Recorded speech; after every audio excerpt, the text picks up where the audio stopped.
Welcome back to another episode on Aaron's Kitchen. Today we're going to be in the high vibrational vortex of Sedona, Arizona, and I'm going to be cooking for you and showing you the ingredients that go into what we call a people pleaser. A people pleaser is somebody that's going to please you or please somebody else at the expense of their own values and at the expense of themselves. So very common, this is what happened. Now when we're talking about this, I'm on allrecipes.com right now looking this up. It says that the vibration of approval seeking and somebody becoming a people pleaser needs one part seeking of validation. So this is very interesting. Now, the thing that I think is so interesting about this is that when we want validation from other people, one thing we're willing to do is we're willing to do anything we can to get it. So in order for us to have this though, we need some type of childhood trauma. Without this childhood trauma, we really wouldn't be seeking something that is outside of ourselves so much. So a lot of times, this is what happens. Now I'm just reading the recipe book here. And what it says is that in order for us to have some type of validation seeking behavior, we need to not feel internally validated ourselves. So what we do is we have this that stems from some childhood trauma. So let's say we have some bitter childhood trauma. Let's say what happens is we have our parents and maybe one of them doesn't really approve of us. Maybe we are afraid that one of our parents is going to abandon us. And if they're going to abandon us, then we decide that we have to be a certain way or we have to not be a certain way in order to not be abandoned, to not lose their love. Now, even if it wasn't a physical abandonment, this is the crazy thing. It could have been emotional. It could be some type of one of your parents is emotionally not there. You're wondering where the hell did they go? And what happens is you're like, well, maybe, just maybe, if I am a little bit different, then I can gain their love and approval. Then they're gonna love me more. They won't leave me.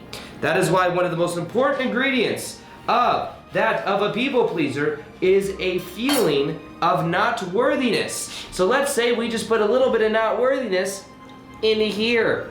Now this is a little bit ironic because I actually really like lemon water, and lemon water is delicious, but it's bitter. I don't know. This is what allrecipes.com says. Now, there is another aspect of being a people pleaser that's very important to understand.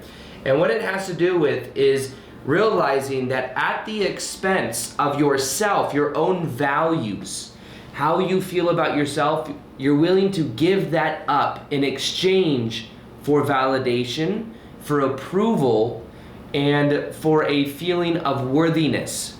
The problem is this. What happens is when we have this perspective that happiness or that seeking or that validation is outside of ourselves, we're going to seek it. And when we seek it, it then becomes a drug. You guys want to know a good example of this?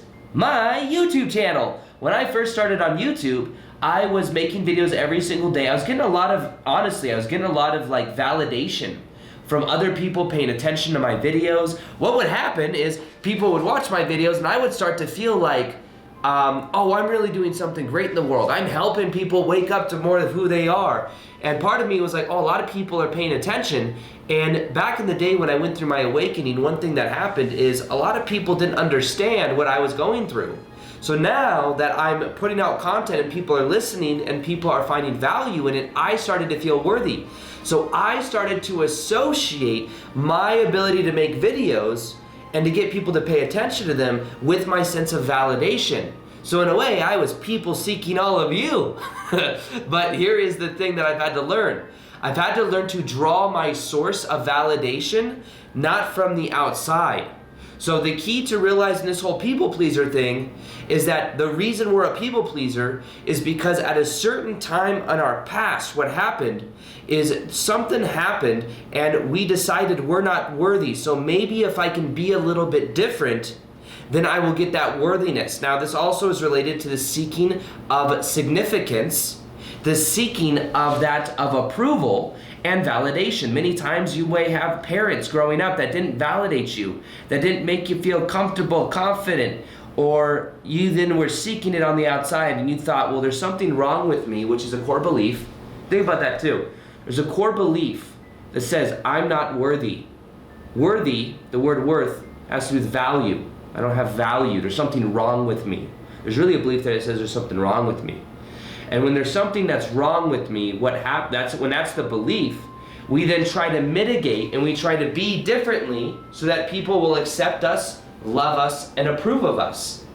Now, then that remains on autopilot until we begin to question that initial belief that we had, that there's something wrong with me, and that I'm willing to give up and exchange my values. I'm willing to give up my own authenticity in exchange for that validation, which becomes a drug.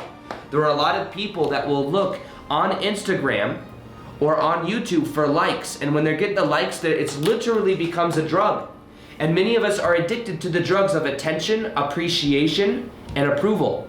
And unless we become aware of this drug and that we're trying to get something. Imagine you drink this drug. Imagine that this is the approval and validation, and then you become addicted to this. You become addicted to the lemon water, which is delicious. But imagine that then you're trying to draw that source from outside of you.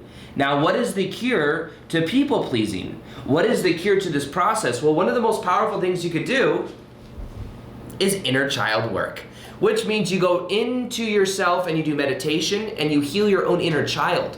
The inner child part of you that may have felt emotionally abandoned when you were a kid, the inner child part of you that feels like there's something wrong with you, that maybe wasn't approved of, that maybe didn't get that validation. And what you do is you then do a meditation and you feel and you connect to that inner child.